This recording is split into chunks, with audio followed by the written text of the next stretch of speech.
Hey guys, it's November 20th, 2020. I'm Kimberly Jolly from Fat Quarter Shop. This is a pre-recorded live stream, but I did want to bring to you my tips on making block number 9 of Sewcialites. So you can ask questions below. We will answer. I'm actually on a plane as we speak, so I won't be in the comments, but I will read them later. So Sewcialites is a free block of the month, and you can download that block today on our website, which is Fat Quarter Shop. I have made this block in 9-inch, 6-inch, and 3-inch, and this collection is called Homestead, and we will link in the description box the background. The background is from a different collection, so you can make any of these sizes that you would like, and these are the ones that I will be putting into a quilt at the end. For the blocks that are made by our sample makers, this block was made by Teresa. This is 3 inches and it's quotation. And if you're doing 3 inches, it would really be good if you used a print that doesn't have too much going on so the design doesn't get lost. The next block is Deborah's. She used Figs and Shirtings by Fig Tree Quilts. Hers is also 3 inches. Terry used Folktale by Layla Boutique. Sue used Shine On by Bonnie and Camille. And Angel made hers using Cider by Basic Gray. This block is very beginner and very easy. And these are just some ideas for you on fabric placement. And I love that everyone is using different fabrics and everyone will have a different look. So the first step is I'm going to pull the pattern out of my binder. The block is Gracious. It was designed by Vanessa Christenson of V & Co. And her most fabric collection is her ombres. And if you made a quilt out of ombre fabric with this block, the whole quilt would be gorgeous. Yes, it would be. That's what Lily should be making. And so Lily is going to be helping me today just ask questions so that I have stuff to talk about as if y'all were really talking to me. And of course, we'll answer questions in the comments. I am going to cover up the 3-inch and 9-inch just like I've been doing on all the others so I don't cut the wrong size on accident. So today I'm going to be demonstrating the 6-inch block. And so I'm going to kind of look over my pattern. We've got triangle paper. Lily, did you bring the triangle paper? Okay, so Lily's going to grab the triangle paper. So if you use triangle paper, you need 1.5-inch finished for Sewcialites, 3-inch finished for 6-inch block. Sorry. 1.5 for your 3-inch, 3-inch for your 6-inch block, and 4.5 for your 9-inch block. So the 3-inch size is what we're going to be using, and that's our A and D. And my favorite brand is Triangles on a Roll, and you can see the finished size right here. It says 3-inch finished. You know that 3-inch works because 3.5 minus 1/2 inch is 3. So A and D, you need 2 squares. So I'm going to take my 2 fabrics that I have selected right here. I selected 2. I selected one that was a little bit busy and one that wasn't. I'm going to cut 2 squares out of my paper. I'm going to cut directly on the line to make sure. That's how they will come out accurate, is by cutting directly on that solid line.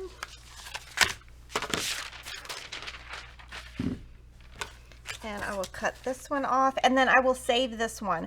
What you can do on this one to save it is just draw the size, 3-inch finished. Tape this to your roll, and you can use this one for another one. Now on this one, we're going to be cutting a lot of pieces. So I'm going to put this right on the edge. I've got my fabrics right sides together. I have starch. That's the #1 question you guys ask every week. And you can see this is 9.5 and this is 10 inches because it shrank 1/2 inch this way. I'm going to just put this right on the edge. It doesn't matter which side. I just need to use up as little as possible since this block does use a lot of fabric. You can find the fabric requirements for the Sewcialites on the Fat Quarter Shop blog. I'm going to cut around this.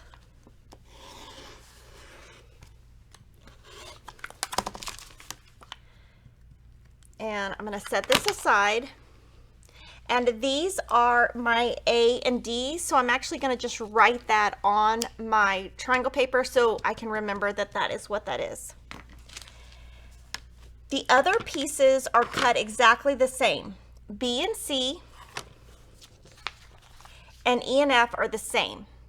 So this is similar to when we did block 7 where it's an inverse of each other.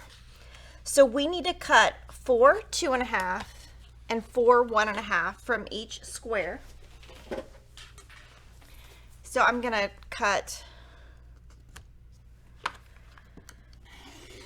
just going to cut off the little edges, and you can see those little things. That means I didn't get it all the way cut off, so I'm going to cut a little bit more off so I get a nice flat edge. I don't like working with the little zigzags. Some people do.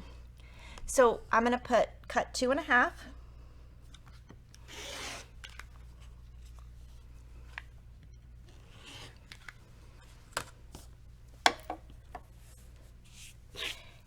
And then I will rotate, and I will probably not get 4 from this cut, and that's okay. I still have enough fabric. So I'm going to do 1. And when I'm cutting, I do line up the Creative Grids ruler on the top and the side right at 2.5.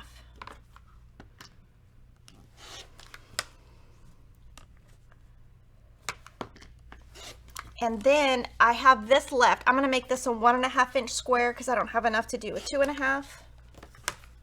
So I'll just do a 1.5 here. And this one does use a lot of fabric compared to the others. From this little corner, I'm going to cut a 2.5 inch square. So you'll see on this one, you use a lot of your fabric. It's a lot of corner squares, so you put a lot on the corner squares and you cut off. So there are my 4 2.5. I will label those in a second. I need 4 1.5, so I will cut a 1.5 inch strip. And this is what I have left over. Not very much, so I'm actually going to throw this out. I'm not going to save that. That's not enough for me to save. I'm going to just cut one side. Cut the other 1.5s.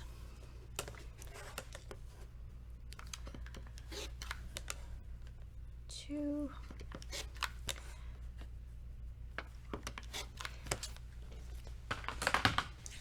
And I'm going to label these. So these are B's and F's. I'll just put those there. And these, actually these are B's and E's, and these are C's and F's. So I'm just going to leave those there. This is our triangle paper. I am going to use an open toe foot that looks like this, so that when I stitch, I can see the dotted lines. You want to stitch directly on the dotted lines, and I'm going to use like a 1.5 stitch length. You can use any needle you want, and you just want to make sure this stays flat. If you are stitching and you have it like this, and there's like a gap, your triangles aren't going to come out right. So keep it as flat as you can. We're going to stitch directly on those dotted lines. And Lily's going to think of questions that y'all are asking. She's going to guess on what y'all are going to ask, and I will answer in a second. I usually don't follow the arrows on my triangle paper, but some people do.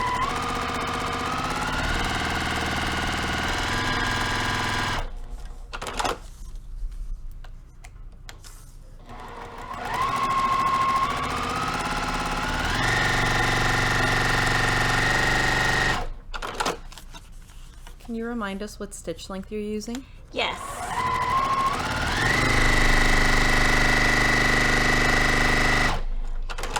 I am using a 1.5 stitch length. So when you look at it from the top camera, you're going to see that my stitches are totally tiny.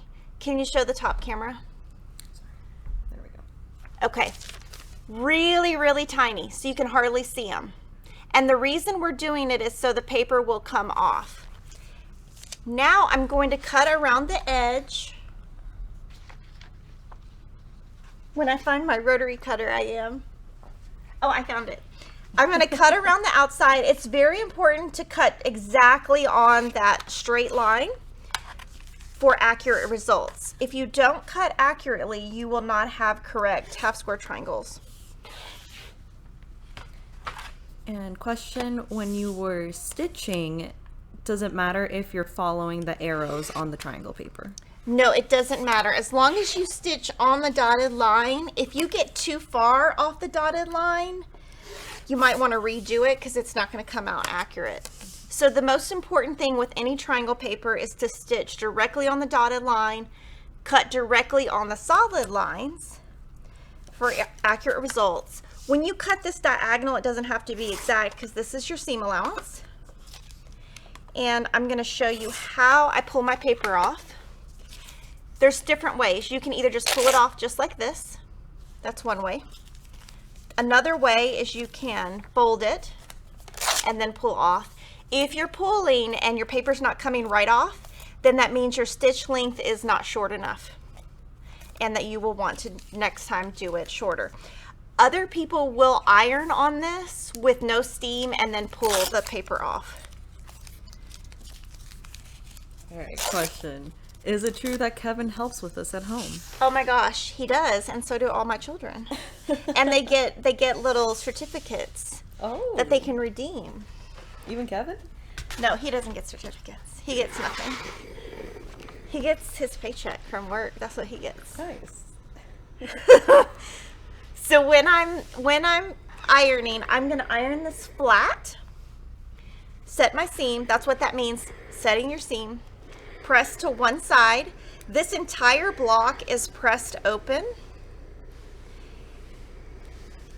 So first I'm going to press to one side, doesn't matter which side. Yes, I do not pull the paper off, but they try to hide. If they think that I'm going to do it, they'll go upstairs and the other ones will get stuck doing it. Now here I'm going to cut the little dog ears off. I'm going to do it here because you only have to cut 2 off. If you press open first, you will have to cut 4 off. So that's why I do it before we press open. I have all of the instructions in this program pressing open because a lot of the blocks touch at the end, and if you don't press open, they might get bulky. But you can press however you would like. Now here, I will take this, finger press open, and press. I'm going to try to press all 4 kind of in a row. It's harder to show on the camera than it is at home, but this is kind of how I do it, because when you're pressing the top one, the heat is going to go down to the bottom one also, and it's going to get it nice and flat. It's just harder here because it kind of does a little dance. Okay, so I'm going to get that pressed down. Do do do do do. There's my little song. And then I'm going to put the quilter's clapper on this. That's going to keep it nice and flat. While it is sitting and getting flat, I am going to draw a diagonal line on the wrong side of all of these squares, which is going to take me quite a bit. So I'm going to do that real quick. You want to do it on the wrong side, and you want to, when you're drawing, be as accurate as possible because you're going to stitch on these lines. And you're going to be stitching on a lot of lines. So I'm going to get all of these ready. And Lily, can you think of any questions? Yeah, what's that marking tool you're using? Okay, this is like a little ruler that we have. It's a little fat quarter shop ruler. It is called, Lily will have to look up what it's called. But if you type fat quarter shop creative grids ruler, it should pop up. Yes. What about your writing tool? Oh, okay, I'm using a friction pen. Friction pen heat will go away with heat later. And I will show that to you on the next step, how it goes away. And on this, you could use washi tape on the bed of your machine to look at the lines, but the bed of my machine at work is not long enough to do that, and I don't get as accurate of results, so I don't want to do that on this video, because if I do that, it's going to come out, I'm going to have a funky block. Drawing these lines, I have a little son named Will, and he draws these lines for me. So Peyton is known for the paper, and Will is known for the lines. And Peyton has opened a new business. He opened it yesterday. It is called Little P Professional Services. Oh. And that means that for his brother's birthday, he cleaned his room and called it Professional Services. Oh. And so he says now he's going to offer me professional services, like going in Starbucks, and he's going to get paid for it, he thinks. And I think that sounds good. And the line you're drawing, are you drawing it on the right side of the fabric or the wrong side? Okay, so I'm drawing on the wrong side and from corner to corner. So if you draw it and you get like over here, you're gonna have a funky block. And like I said, some people don't draw the lines. I tend to mostly draw the lines. So we have our half square triangles. And we're going to start with this diagram right here. We're going to put our darks on the bottom right, and on this corner, on the white corner, you're going to put one of these. And what I'm going to do, I'm going to use a pin. I'm going to pin all of these on. I feel like if you don't pin, you're going to come out not as accurate. So I will pin all 4 of these. So this is the small square. Actually, it's not. This is supposed to be the big square. So E and B, I'm supposed to be working with the big square. So good. There, that goes over there. So I'm going to take the B's and I'm going to pin this. And I'm going to pin it twice. It will make sewing faster, and when you start sewing on this line, it's biased, so that's why you really want to keep it in line. And this block, they labeled this experienced, but I find this to be more beginner intermediate. It's just a lot of steps, which is why they made it advanced, but it is really not hard. It's just time consuming. But I think if you pin and sew directly on the line, you will have nice results. So we are going to use that same foot and we're going to stitch directly on the line. Now some quilters, I stitch directly on this line.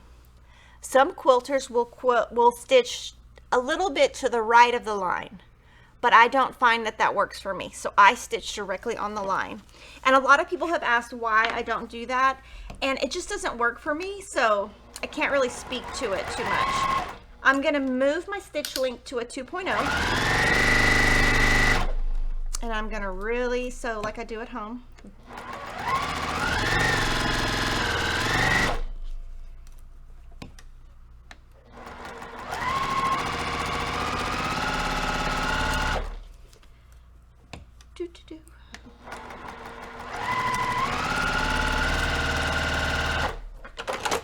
And okay, can you tell us why you changed your stitch length? Okay, so with the paper, the stitch length should be 1.5 so your paper will pull off. Now, since I'm just stitching on fabric, you can use the stitch length you would normally use, and I use a 2.0 normally. So I'm going to take my ruler. On Creative Grids, there are several sides. 2 sides will have dashed lines, and 2 sides will not. I always use the side with the dashed line. I put that dashed line right on top of my stitches and trim. Some people at this step will use their scissors. I prefer this because it leaves less bulk and I don't get too skinny. I kind of get a nice result. So now I'm going to press And real quick, what did that dash line mean on the ruler?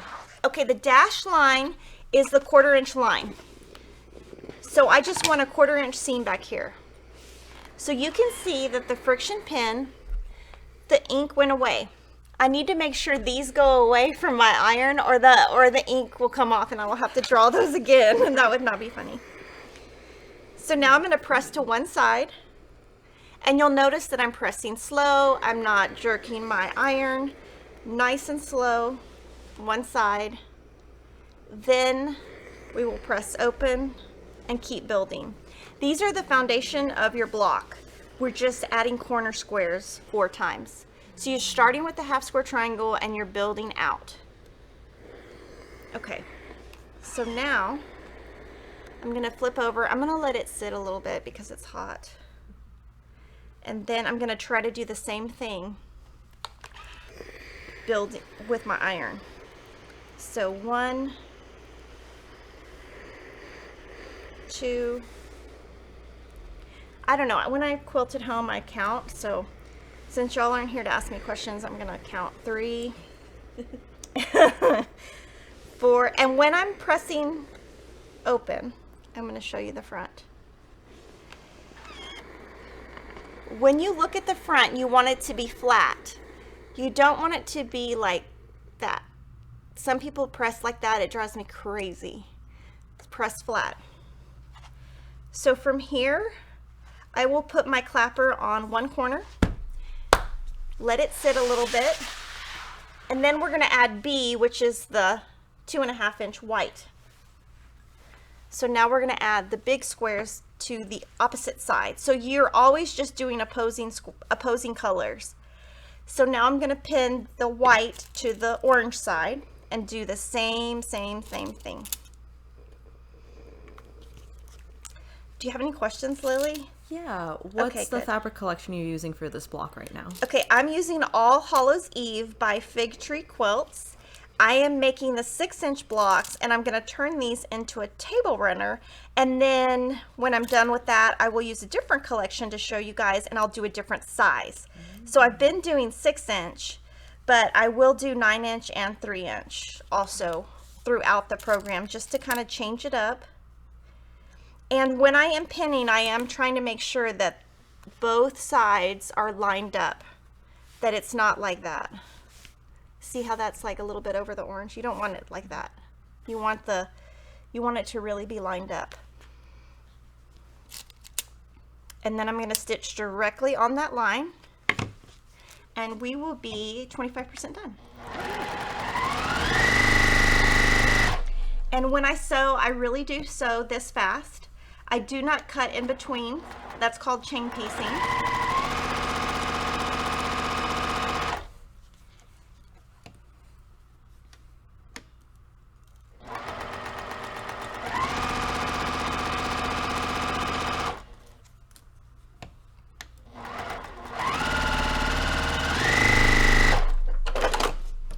Then I will cut them apart.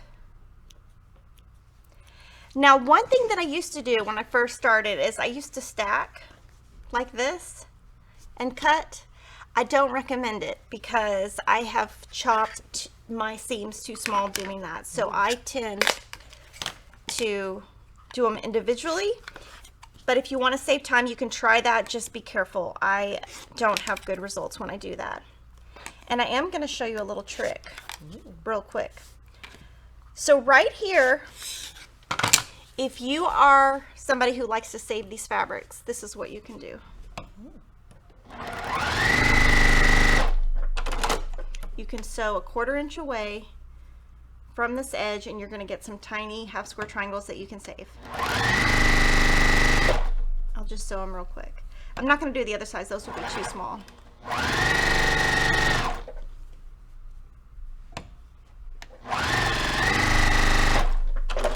So if you want to save those, this is what you do.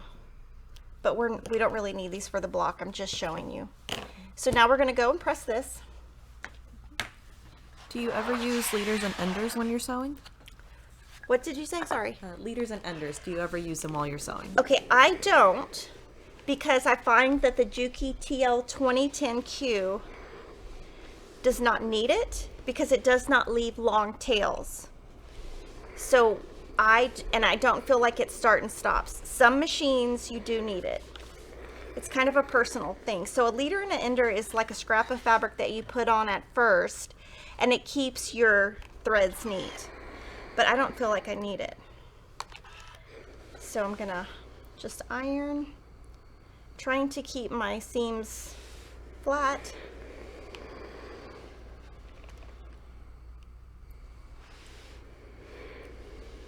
And these clappers you've been using for ironing, what exactly are they and what do they do? So these clappers are made by Riley Blake, and they keep my seams flat. So if you put that on there, actually I'm going to put it over here. If you put it, oops, I burned myself. Here, I can zoom out. Yeah, okay, I put that on there. It's going to keep your seams flatter. Now I'm going to show you, if you want to keep these, you will have the other side, and you will have some half square triangles. These are hot. My iron's really hot, so.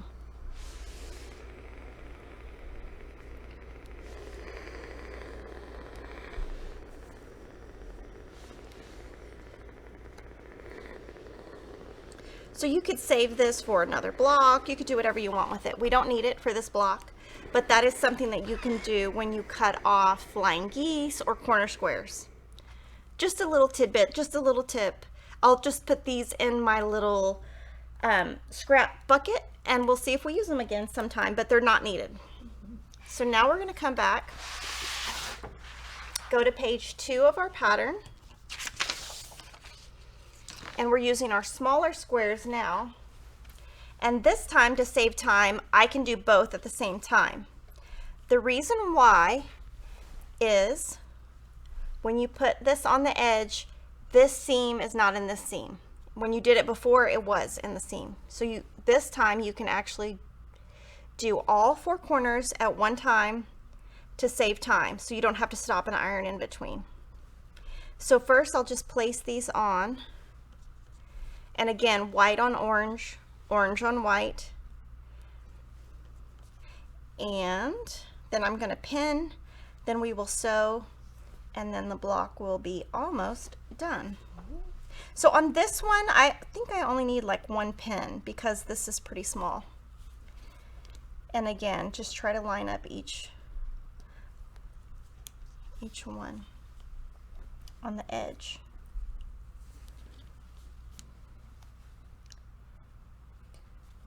So how come for these blocks you're able to do both sides at the same time, and before we weren't able to do that? So because when you're sewing, this piece right here doesn't get into this seam. On the other one, it was big and it would have got into the seam over here, and you would have stitched over it and they would have been stuck together.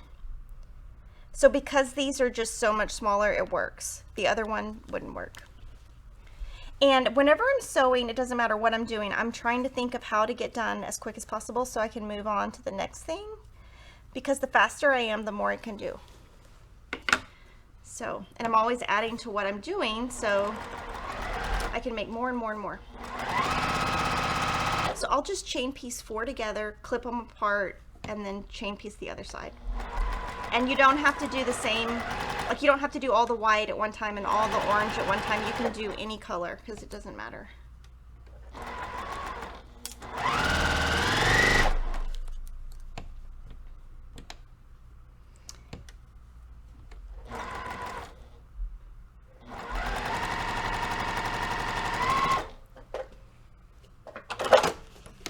Then I'll cut these apart.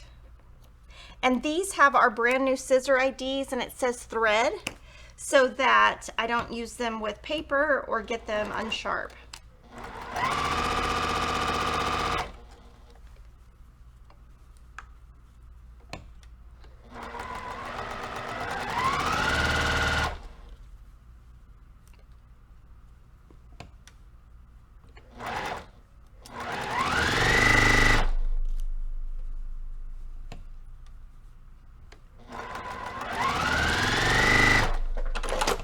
Okay, so now I will cut these apart, and I'm going to trim the same way.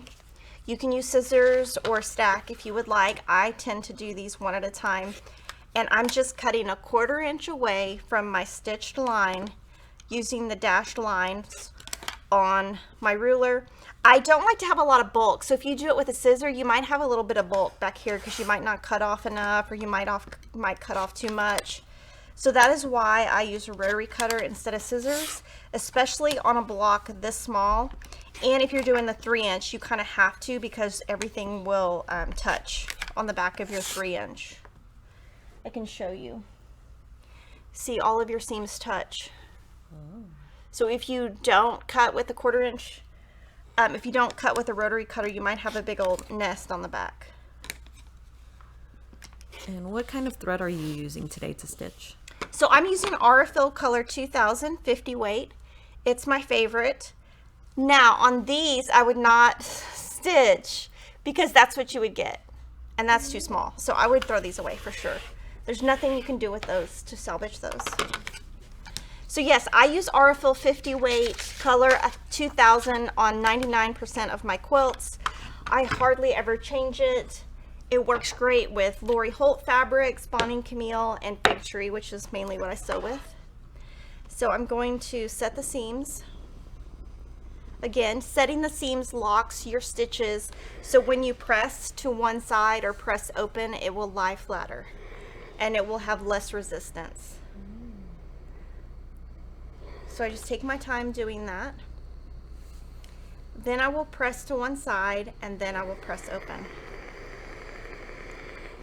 And when you're at home, do you watch TV? Do you listen to podcasts? What do you do when you're quilting and sewing at home? Okay, I watch the Oxygen and Investigative Discovery channels until my sons come in, and then I have to turn it off.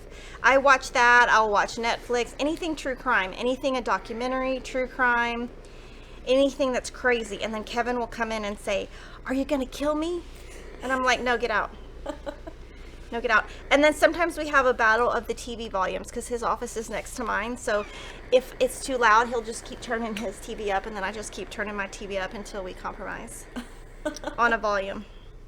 So here you can use the Lori Holt seam roller and see how it gets it really nice and flat without the iron. But I am going to use the iron.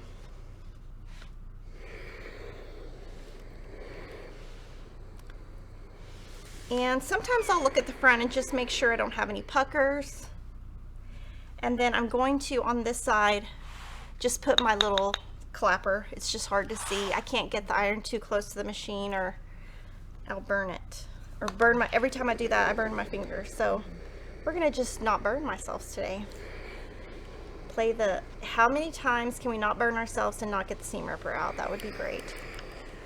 A couple more and then we'll be ready to put it together.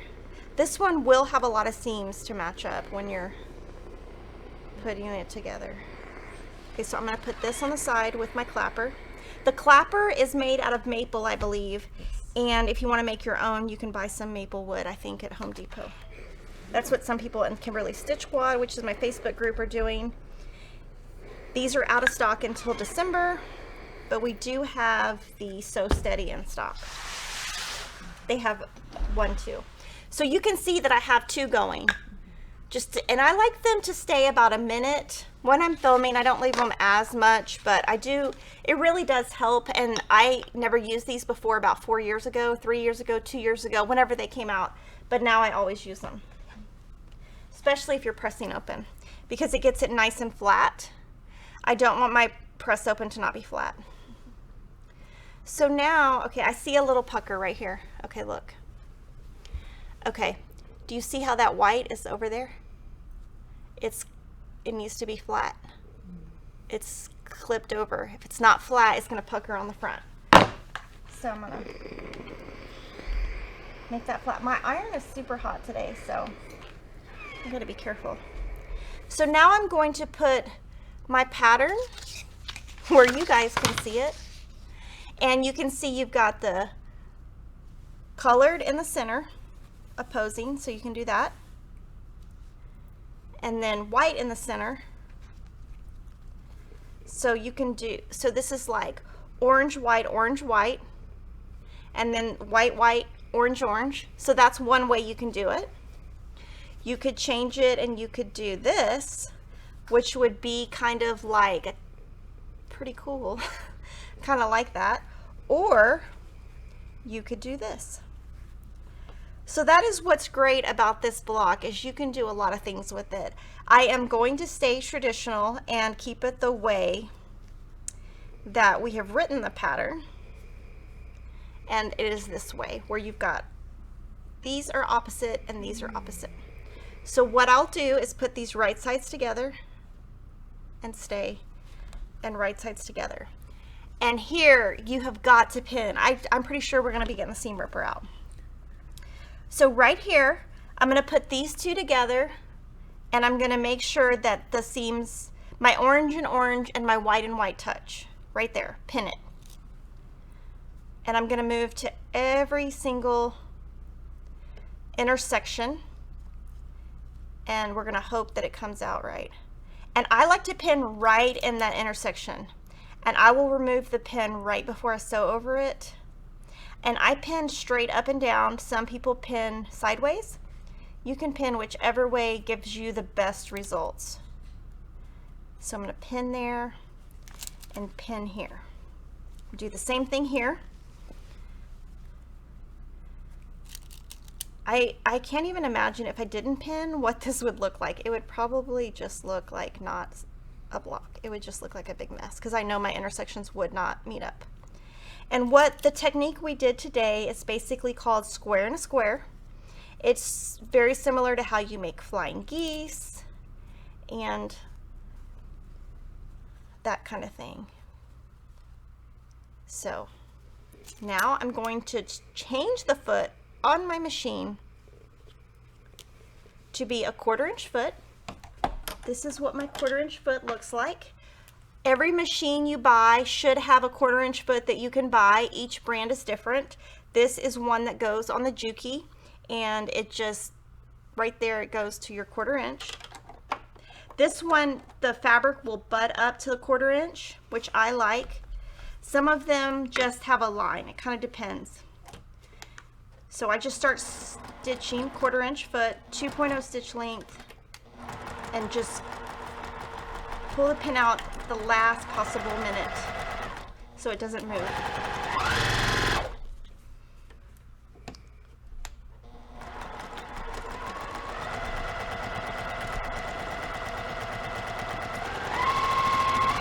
Okay, now is the test. Does it match up? Woo! One down. Oh my gosh, it matches. Yay. Okay, let's see. Cross our fingers. Oh my gosh, it matched. Okay. Woo! Yay! And I don't have any mistakes so far. I almost made one big one in the beginning, but I caught myself. Okay. So now I will leave them chained together. That is called chain piecing, where there's a little chain here. I'm going to press it flat. There's a lot of seams, so I'm kind of keeping the iron on that side. I'm going to press to one side. Either side is fine, because I'm going to then press open. Nice and slow. You've got lots of seams. So the slower you go and the gentler you are, the less seams you're going to disrupt. Okay. Oh, it looks good. Okay, now we're going to turn it over. I will finger press a little bit, pretty hot. Run that iron slow. Set it down once. You notice that when I don't rock my iron like that, that will not give you good results. So it looks flat. It looks like none of my other seams. So if my seams started going the wrong way, I would repress them. I like to keep everything flat. Everything nice and flat.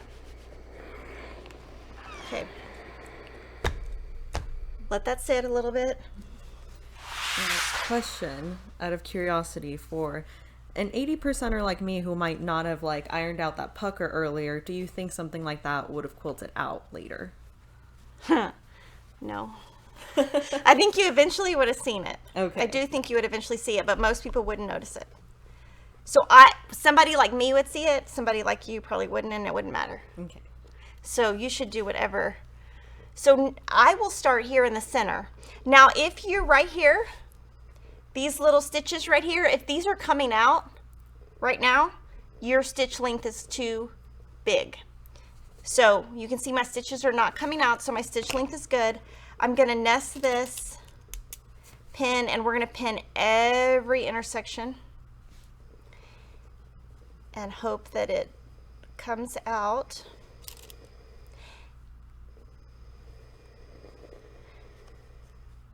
And again, this one is called Gracious. It is by Vanessa Christenson of V&Co, and her ombres would look great. A whole quilt out of this would be amazing out of ombres. And we do have a Facebook group called the Sewcialites Lounge that you can go and look at other people's blocks, and most of the designers will post in there their blocks, so you can see different color placements.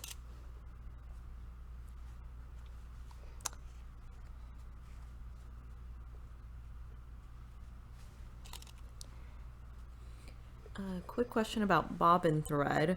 Do you match your bobbin thread to what you're sewing up top, and do you pre-wind your bobbin?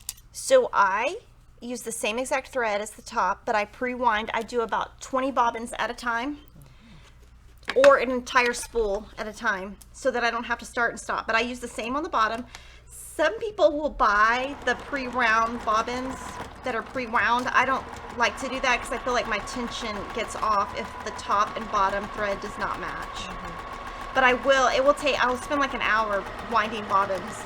And that's another thing your kids can help with. You can teach them how to wind bobbins on the other machine you're not using and save time. Now technically you're not supposed to use a different machine for winding bobbins, but I do. And it matches. Woohoo. Oh, thank goodness. Okay, so now we're gonna do a final press and trim down. Oh my goodness, this is like so exciting. This is the first time in 9 weeks that I haven't used a seam ripper. Hallelujah. Can you even believe it? And you see that I put my edge of my iron right on that seam. Now see, it's kind of puckery. It's not very flat. You can tell. You can tell that it's not pressed open because see? Oh, it's bending a little bit. Okay. So when I flatten it, it should not bend. Now that would quilt out. Okay. I mean, people who look at quilts, they don't care. So you should do whatever. And you know, okay, see, now that's what happens when sometimes my iron gets a little ornery. So I just flatten it back down. That will show on the front. I'm going to let it sit a little bit more. Now I'm going to put one on one side and one on the other, and I actually have 3 of these at home, and I swear by them. And now all we have to do is trim down. I will put this back in my book because I want to keep this book together so that if I want to come back to a block, I can, because I will be doing some fun stuff with backings, and I might need to remake my block. So I put them in my Sewcialites binder with the paper. Page protector. Page protectors. I cannot remember that name. And again, fabric requirements are on our blog. We release a block every Friday through this series. Now it's nice and flat, and I'm going to trim. So this one, when I trim, I will find the middle intersection, my creative grids. I'm going to make sure this right here touches right there. That 1/4 inch touches right there. And I'm going to trim. And you'll notice there's going to be more trimming on this one because I didn't do any tricks. On this one, I didn't do any tricks to make things bigger and trim down like sometimes I do. So there's going to be more. And then this one, I will look at the line here and the line here and adjust. So for this trimming, how come you're using a longer ruler instead of a square ruler? That would be the size of the block. Okay, so I usually just use a long ruler because I get better results, or as long as the ruler is wider than the block. So I will show you. If I put a 6.5 inch ruler on top, which is right here, it's not going to be 6.5. Oh, It actually is today. I usually will not get a block and trim around it. I find I get better results with this. It doesn't have to be square. You could use a 7.5, but as long as the ruler is wider than your block, and I trim all 4 sides. So that is block 9. Woohoo. So you want to make sure you go to Fat Quarter Shop's Jolly Jabber or Fat Quarter Shop, download your block, show us pictures, tag us in Instagram and Facebook so we can see your block, and I will see you next week. Have a great weekend.